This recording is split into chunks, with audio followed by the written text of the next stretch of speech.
Today we complain about the cold when we wait 5 extra minutes for a taxi. We bundle up in modern down jackets and drink hot coffee on the go. Sounds very familiar and ordinary, doesn't it? Now imagine a world without central heating or high-tech thermal underwear. Welcome to the harsh Middle Ages. Here, winter was a true test of survival, not a time for Christmas celebrations. If you made even a small mistake, you simply wouldn't survive until spring. Survival required strict discipline and a thorough understanding of the laws of nature. And today, these ancient rules seem like sheer madness to us. But it was precisely these rules that saved millions of lives over the centuries. Now we'll take a detailed look at 10 forgotten survival laws from that era. And believe me, some of them will surprise you immensely. In the modern world, sleeping alone is considered a sign of absolute comfort. Everyone has their own big bed and a warm, soft blanket. Sounds just great, doesn't it? But in the 13th century, that would have been tantamount to suicide. The first rule of survival was, never go to sleep alone. Winter showed absolutely no mercy to pride or the desire for personal space. Why were people of that time so afraid to sleep in proud solitude? The answer lies in basic physics and the design of ancient stone houses. The fire in the hearth would often burn out by the middle of a long, frosty night. The temperature inside the room plummeted rapidly to near freezing levels. Under such conditions, the only source of heat was the warmth of the human body. It was a matter of pure mathematics and brutal winter survival. Each human body emits about 100 watts of thermal energy. This isn't just some amusing and dry biological fact. It's the equivalent of a small incandescent light bulb burning all night long. Imagine 3 people sleeping together under a layer of thick, heavy wool. They literally created a microclimate capable of withstanding the deadly nighttime cold. Modern researchers call this ingenious method body heat sharing. Today, mountaineers do the same during a terrifying high-altitude snowstorm. They huddle tightly together in a tent, simply to stay alive. Medieval peasants did this every winter night for centuries. For them, it was not an extreme situation, but the absolute norm of life. Modern survival trainers teach this in special elite courses. Now consider the true scale of this massive historical phenomenon. A typical peasant bed was incredibly wide by our modern standards. Up to 6 people could sleep in it at the exact same time every night. This seems wild to a modern person with their cozy private apartment. But this cramped space literally saved entire generations every freezing winter. People understood perfectly well that they would be much warmer together. Modern science fully confirms the genius of this amazing ancient instinct. When the temperature drops, the body cuts off blood flow to cold extremities. Your body tries at all costs to protect vital internal organs from the cold. But if a warm body lies nearby, this process slows down significantly. You literally borrow vital warmth from your neighbor. It's a perfect symbiosis, created by the harshest and most unforgiving nature. This can easily be compared to how we charge our phones today. If you have 1% of battery left, you look for any outlet. You don't think about how pretty, clean, or convenient it is. People felt the same way about staying warm back then. Your neighbor's body was the most powerful and accessible power bank within a mile. You simply plugged into it to make it through the night. But even sleeping in a large group wasn't always enough. Body heat couldn't fully replace the most essential resource of the Middle Ages. I'm talking about the flame, which had to be kept burning constantly and tirelessly. And here we come to another critically important aspect of winter. Because losing this resource at night meant losing absolutely everything. This brings us directly to the next incredibly harsh rule. Fire was the absolute center of life in any simple medieval dwelling. It provided warmth, light, and the ability to cook hot, hearty food. Without it, a wooden house quickly turned into an icy mass grave. That is why the second rule of survival was drilled into the head of every living person. Always keep the fire under your strict control every long night. It was literally a matter of your continued life or certain death. Why was this so critically important for all ancient people? Starting a fire from scratch in winter was an incredibly difficult physical task.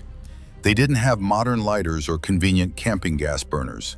Using flint and a striker with frozen, shivering hands took hours. If the fire suddenly went out at night, you risked never warming up again. The cold would set in faster than you could strike a small, life-saving spark. So people devised a clever system for keeping hot embers smoldering through the night. They very carefully covered the embers with a thick layer of ordinary wood ash. This severely restricted oxygen access, causing them to smolder slowly and for a long time. In the morning, all they had to do was simply rake away the ash and toss in some dry, small twigs. The flame would flare up in seconds without any agonizing or lengthy attempts to light it. It was a truly ingenious and practical medieval life hack. Modern combustion physics fully and scientifically explains this amazing process. The ash acts as a perfect natural insulator for the hot charcoal. It maintains the internal temperature of the pile at hundreds of degrees Celsius. Carbon oxidizes incredibly slowly, reliably maintaining the potential for a new fire. Modern, slow-burning stoves use exactly the same physical principle. Ancient people figured this out intuitively, without any complex laboratories. But there was one enormous and truly deadly hidden danger lurking here. If there was too little insulating ash, the coals could flare up quickly and brightly. A random spark from a light draft could easily land on dry straw. The house would burn to the ground in just a few short and terrifying minutes. If there was too much ash, the fire would simply suffocate and die out forever. Finding this perfect balance was a true art of nighttime survival. The most interesting thing was that the fire was monitored by special city guards. In large settlements, there were night patrols that constantly checked chimneys and hearths. If the smoke coming from the chimney suddenly looked wrong, they immediately sounded the alarm. They understood perfectly well that a single extinguished hearth could easily kill a family, and a single improperly covered fire could quickly burn down an entire wooden neighborhood. The control was absolutely total and completely uncompromising for all residents. Imagine a modern city police force checking your radiators at night. It sounds very funny, but for them it was a harsh and everyday reality. The safety of the entire vast settlement depended on the responsibility of every single adult. This created incredible social cohesion among the ordinary and poor people of the Middle Ages.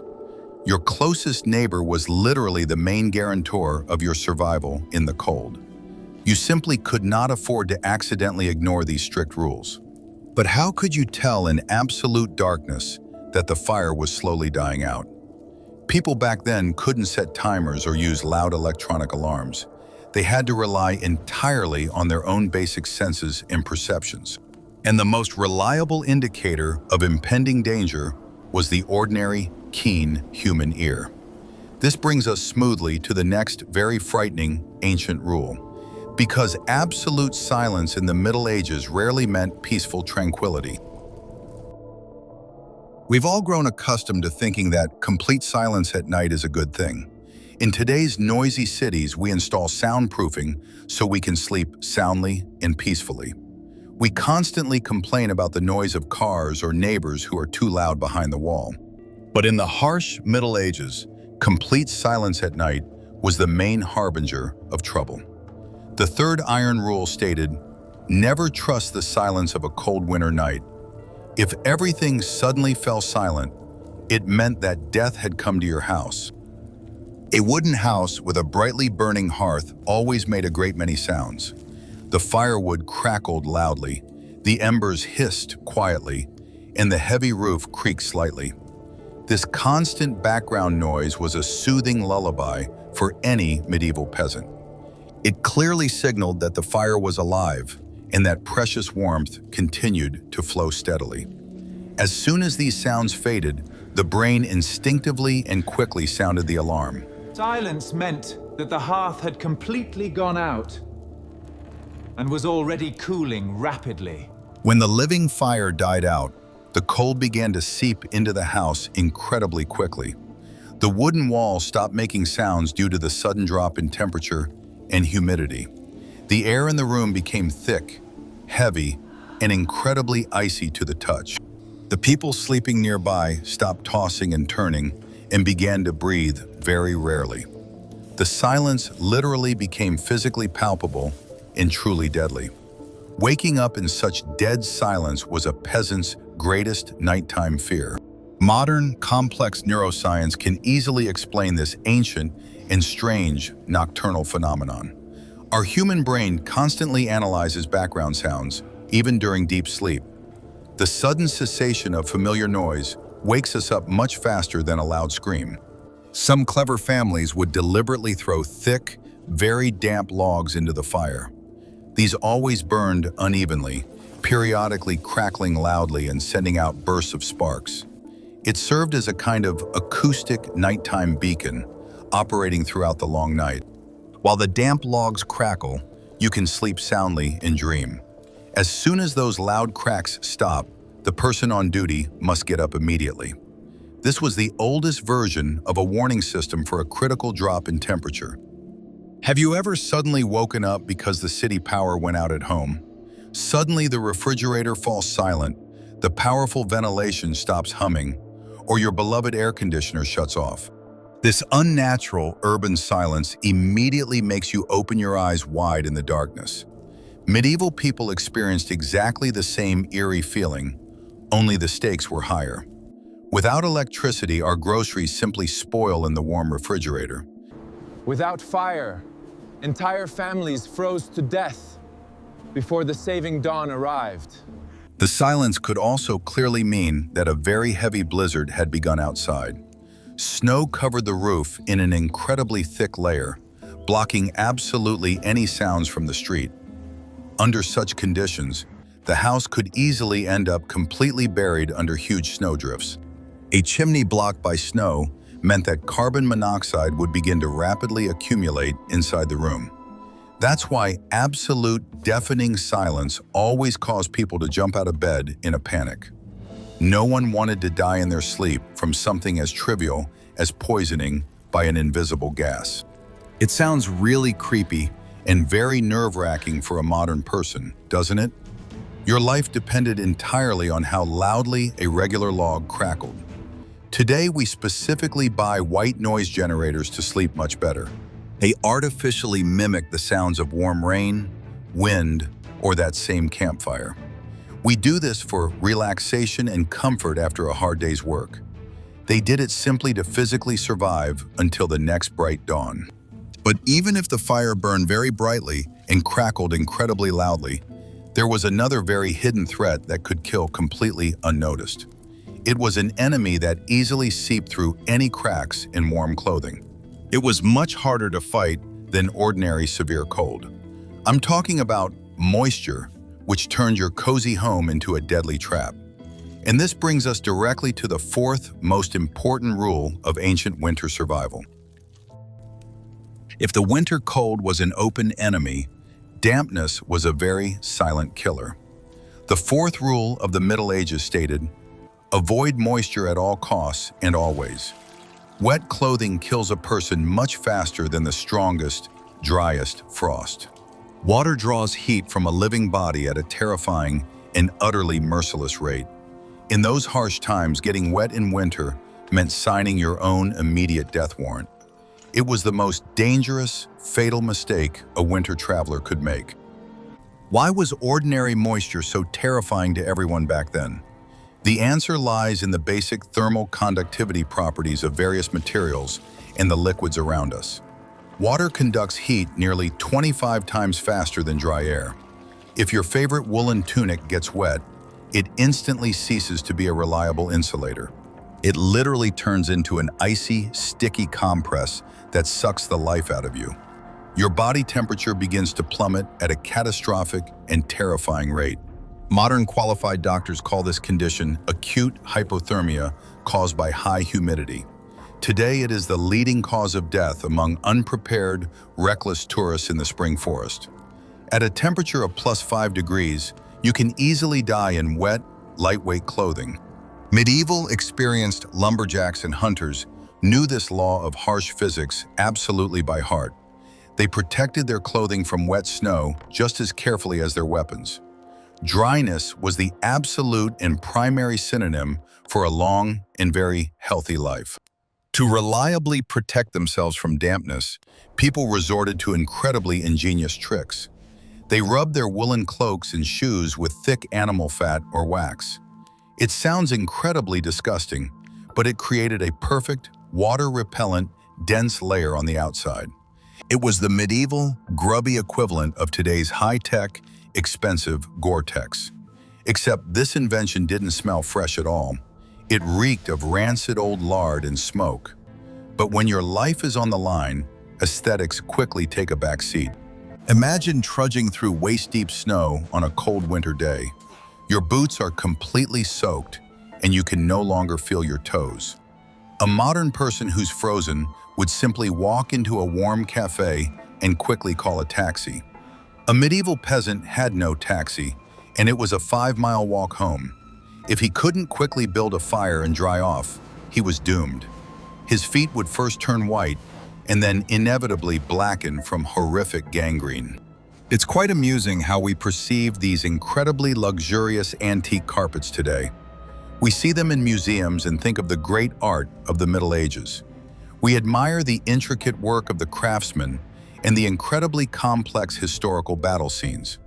But a wealthy baron in the 13th century simply wanted to keep the ceiling from leaking.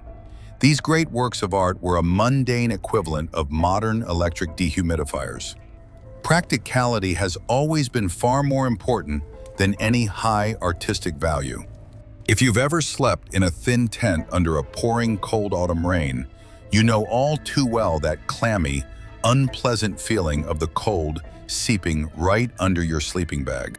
You shiver all night long, desperately dreaming of a hot shower in a dry bed. Medieval people lived in such terrible conditions for exactly half of the long, dark year.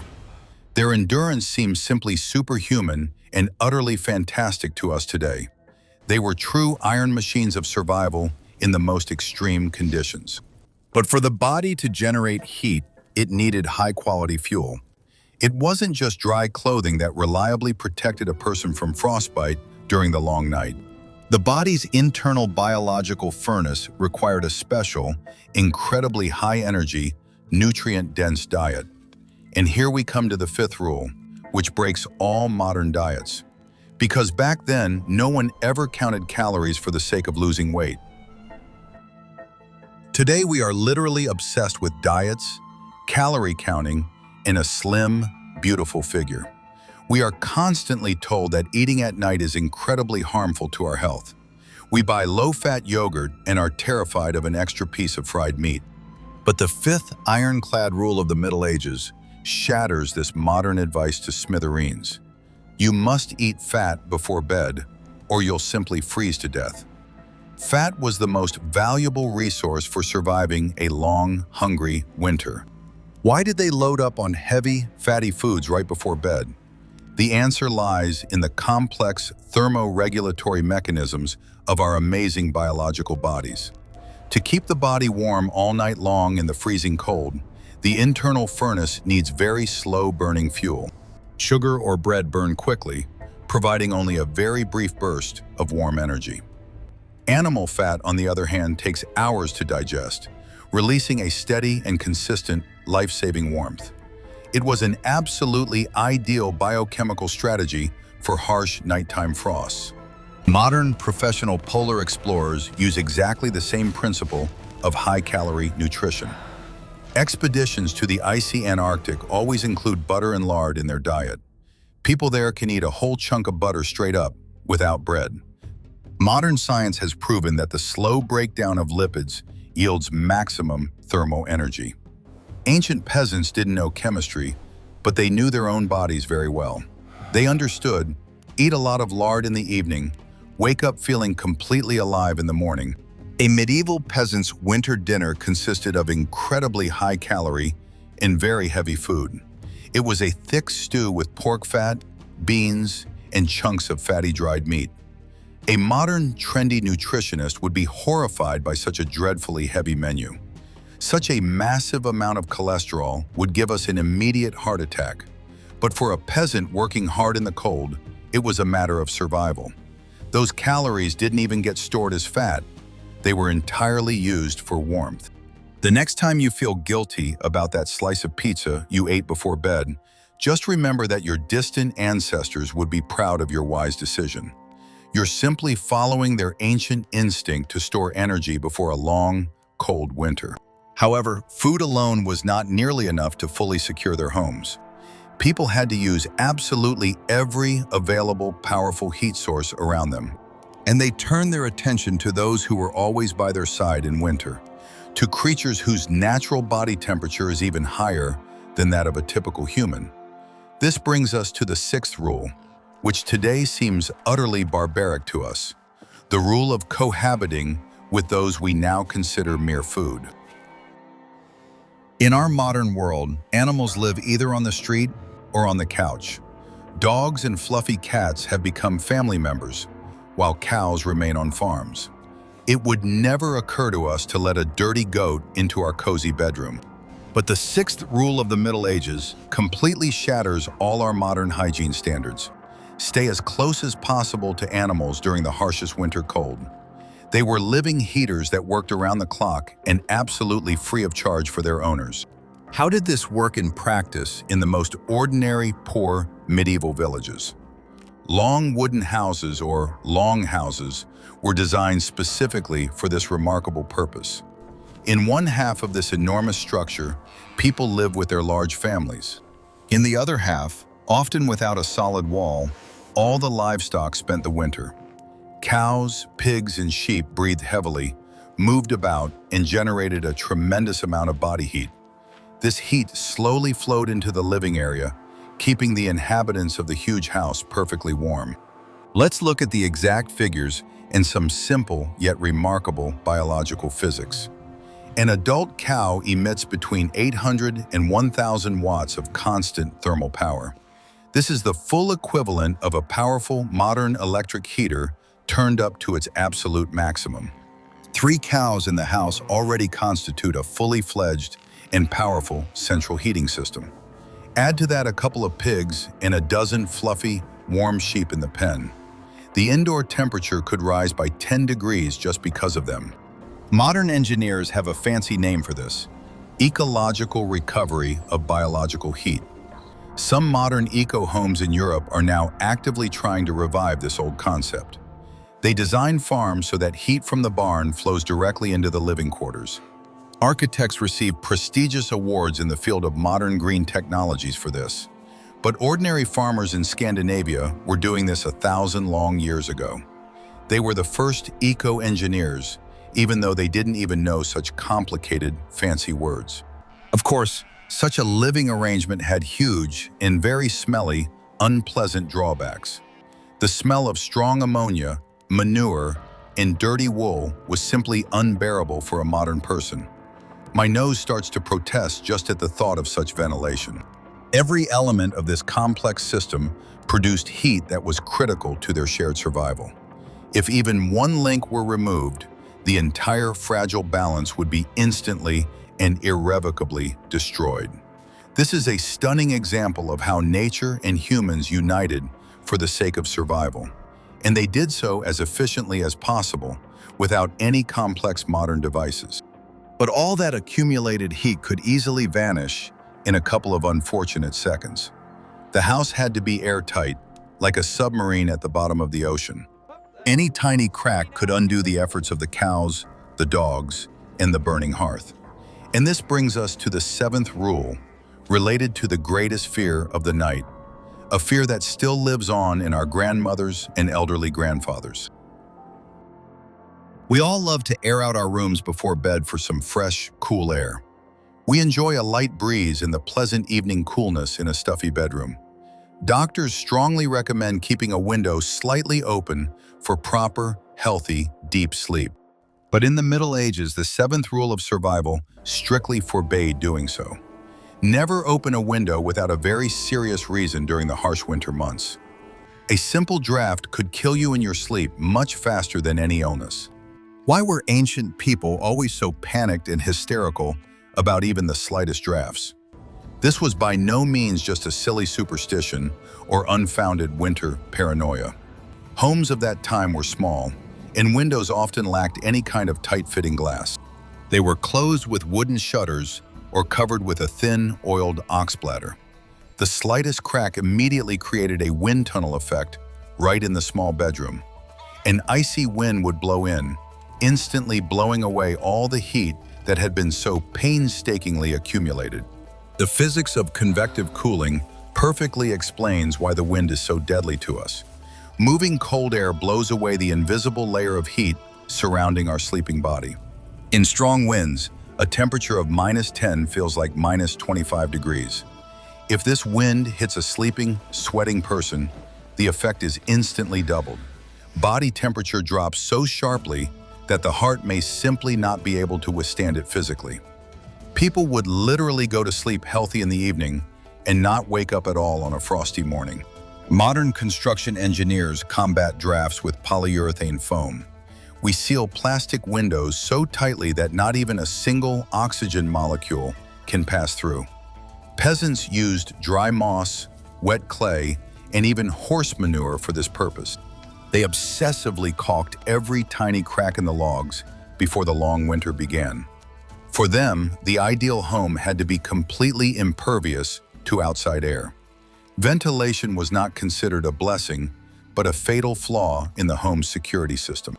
It sounds as if they voluntarily locked themselves in a cramped, suffocating gas chamber. And to some extent, that was exactly what it was, without any exaggeration. The air inside was filled with acrid smoke, the smell of animals, and heavy carbon dioxide. Today, an air quality sensor in such a house would simply explode from the shock. But people chose to breathe dirty, warm air rather than clean, icy wind. It was a harsh compromise they made for the sake of basic physical survival. Remember how your grandmother used to yell, "Close the door, you're letting all the heat out." This ancient instinct has been passed down from generation to generation at a deep genetic level. For us, a door left open in winter is just an extra penny on the heating bill. For our ancestors, it meant having to stoke the hearth for 2 extra hours, and the firewood had to be chopped by hand in the forest, risking an encounter with hungry wolves. Every lost calorie of heat came at a bloody and very heavy price. Windows were generally a huge luxury and the weakest point in the defense of a wooden house. In peasant huts, they were made incredibly small, about the size of a standard book. Their purpose was to let in as little light as possible, but not to let precious heat escape. Large glass windows in castles appeared much later and cost a fortune. But even wealthy lords slept in beds with heavy canopies to protect them from the wind. The canopy was not just a beautiful decoration, but a life-saving shelter inside a cold stone bedroom. But sealing all the cracks in the walls was only half of a large and complex task. It was also necessary to reliably insulate oneself from the cold coming from below, from the icy ground. Stone or earthen floors drew away human warmth just as effectively as drafts from the windows. And here, a material came to the rescue that we today consider nothing more than cheap trash. This brings us to the 8th rule related to proper and safe sleep. In the modern world, we associate straw exclusively with farms and horses. It's simply agricultural waste that is often burned right in the harvested fields. We prefer to sleep on expensive orthopedic mattresses with memory foam. But the 8th rule of the Middle Ages stated, "Never waste dry straw. It was your bed, your best insulation, and your main protector from the ground." During the cold months, these golden stalks were valued almost as highly as firewood. Modern insulating building materials work on exactly the same principle. Take ordinary fiberglass or modern extruded polystyrene foam for reliable wall insulation. Their main task is to trap microscopic air bubbles within their complex structure. Medieval peasants brilliantly applied this law of physics long before the advent of engineers. They stuffed huge cloth sacks with straw, turning them into something resembling giant mattresses.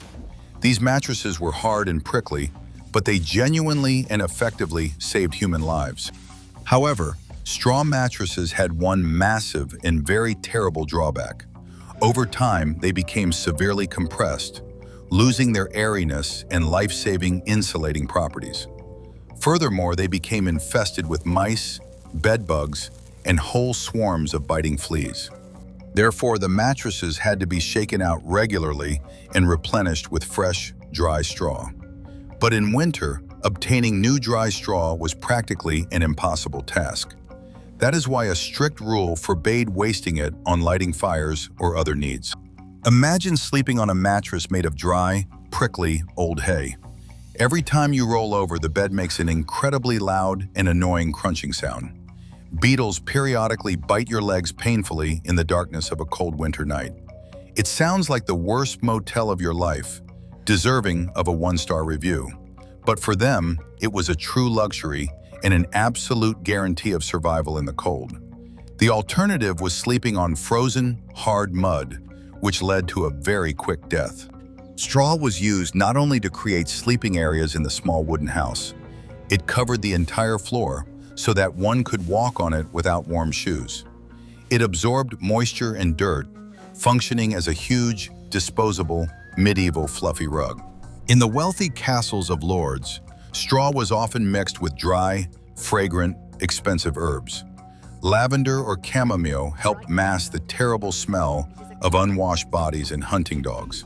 But the purpose remained the same, to create an air cushion between one's feet and the icy stone. When the straw became completely soiled, it was raked up and given entirely to the farm animals. Nothing was thrown away for no reason in this waste-free and very harsh world. The modern trendy concept of the green economy and recycling seems like child's play in comparison. They recycled absolutely everything because they simply had no other choice. Your old dirty bed became a delicious meal for your cow or pig, and the cow in turn kept you warm with its huge, hot body all winter long. Today, we replace our mattresses every 10 years because they get a little worn out. We call a special service to haul the old spring unit to the city dump. We complain if the foam doesn't provide enough soft support for our tired, aching backs. But all these contrivances with straw, fire, and animals only made sense when used together. A person in the Middle Ages could not survive by relying solely on their own physical strength. The world was too cruel to try to fight it in proud solitude. And here we come to the 9th rule, which many modern introverts break. A rule that proves that society was the most important weapon against death. Modern culture loves to romanticize the image of the lone wolf or the hermit. We dream of retreating far away to a cabin in the woods to get away from everyone. We're so tired of noisy crowds, social media, and constant chatter in the office. But in the Middle Ages, the 9th rule of survival was, never stray far from people. Solitude in winter meant a very quick, absolutely inevitable, and very cold death. A person without a community was doomed to freeze to death at the first serious winter setback. Why was social isolation so deadly in those harsh and dark times? The answer lies in the simple division of hard physical labor for collective survival. One person simply could not physically chop enough firewood to last the entire long winter. He could not simultaneously tend the fire, repair the roof, and care for the livestock. An illness or a broken leg meant you would be unable to bring firewood into the house. And without firewood, your hearth would go out, and you would freeze to death right in your cold bed. Modern sociologists have a fancy name for this: forced collective social interdependence. In modern cities, we can live for years without knowing the name of our neighbor on the landing. We buy food at the store and pay our heating bills online. Our personal survival no longer depends on the guy living next door. In the Middle Ages, your neighbor was the one who would pull you out from under a snowdrift. Your life was literally in the dirty hands of the people living on your street. The system of mutual responsibility functioned as a completely reliable, ancient equivalent of health insurance. You invested your labor in the community your whole life, and it protected you in moments of weakness. Banishment from the village was considered a punishment far worse than a swift execution. Being an outcast in winter meant wandering the forest for a long time without shelter or a life-saving fire. Wolves or the frost would finish the work of the town executioner over the course of several long days. Being part of the larger crowd was the only reliable strategy for a long life. Of course, living in such incredible, cramped quarters was incredibly psychologically taxing. Everyone knew your secrets. Neighbors constantly quarreled over trifles and property lines. The level of gossip and conflict would make modern reality shows nervously smoke on the sidelines. My head starts to ache just thinking about such a complete lack of personal space. But they put up with each other because the cost of any conflict was too high. Falling out with a neighbor meant losing help during a nighttime fire or blizzard. Your personal feelings take a back seat in the face of a shared, looming, mortal threat. The frost was that very vast ocean, ready to flood their small homes. They stuck together not out of love, but out of fear of the cold. But even in the center of a huge village, you couldn't relax for a single second. Danger could come not only from the cold, but also from that which provided warmth. Fire was a very treacherous ally, ready to destroy you at the slightest misstep. This brings us to the last, 10th rule of harsh winter survival. The rule of constant nervous readiness for the worst and most terrifying scenarios. In the modern world, sleep is a time of absolute rest and complete relaxation. We put on soft pajamas, turn off the lights, and sink into deep, sweet dreams. We can only be woken by a smartphone ringtone or a delivery person with morning coffee. But the 10th rule of the Middle Ages went like this: always be ready to wake up and act. Sleep was not a safe time. It was a period of maximum vulnerability. A fire or sudden cold left people absolutely no time for lengthy preparations. Why did people of that time sleep in a state of constant nervous tension and readiness? The main threat of long winter nights was not only the cold, but also sudden fire. Wooden houses with dry thatched roofs and open hearths were like powder kegs. A single accidental spark from a cracking log could turn a house into a blazing inferno in minutes. If you woke up to the smell of smoke, you had seconds to run out quickly. Searching for clothes in the dark was tantamount to a painful death in the flames. The sleep physiology of medieval people was also very different from ours. Historians have discovered that before the advent of electricity, people slept in what is known as a biphasic sleep pattern. They would go to bed after sunset, sleep for 4 hours, and then wake up in the middle of the night. This period of wakefulness lasted about an hour or two in complete darkness. During this time, they would check the fire, tend to their animals, or simply chat quietly. Then they would go back to sleep until the very first light of dawn. Modern science confirms that this sleep rhythm is completely natural for humans. Our ancestors evolved over millennia, waking up at night to check the safety of their cave. Today, we take sleeping pills if we wake up at 3 in the morning for no reason. We consider this terrible insomnia and a sign of severe stress or chronic fatigue. For them, it was a built-in natural mechanism for monitoring critical life support systems. They checked the fire to make sure they didn't burn alive or freeze to death. Imagine having to wake up every night at exactly 2 o'clock. You struggle to get up in the freezing darkness to stoke the fire in a massive stove. Your hands are constantly covered in soot, and your feet are freezing on the dirty, cold earthen floor. My inner slacker screams in horror at the mere thought of such a grueling schedule. But it was a routine that allowed the entire village to survive the harsh, long winter. They didn't complain at all because it was simply part of their difficult life. If a fire broke out, everyone had to act instantly and together. No one waited for professional firefighters because they themselves and their neighbors were the rescuers. The ringing of the church bell at night was the most terrifying sound in the Middle Ages. It meant that everyone had to stop sleeping, grab buckets, and run to the water. Men, women, and children quickly formed a human chain from the river to the burning house. A single person's delay could easily cost the lives of an entire village. It's like living in a massive powder keg with people who are constantly smoking. You always keep a fire extinguisher handy and never let your guard down completely. Today, we rely entirely on smoke detectors and professional fire departments in the city. We can afford the luxury of deep, uninterrupted, and very peaceful sleep. They were their own detectors, rescuers, and early warning systems. Their nervous systems were always on standby for a sudden disaster. These 10 forgotten rules reveal the remarkable wisdom of simple, poor peasants. They intuitively understood the physics of thermoregulation, the principles of insulation, and the importance of social cohesion. They did this without universities, laboratories, or complex long-term scientific research. Their greatest teacher was death itself, which severely punished even the slightest mistakes in winter. Their survival methods are now studied by special forces trainers and elite polar explorers.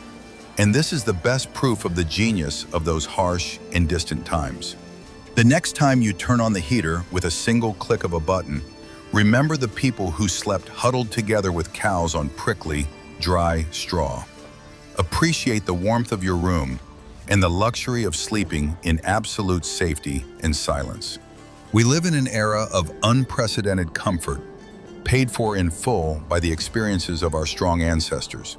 And while we don't need to repeat their journey, we simply must respect their wisdom. If you like this video, subscribe to the channel and leave your comments.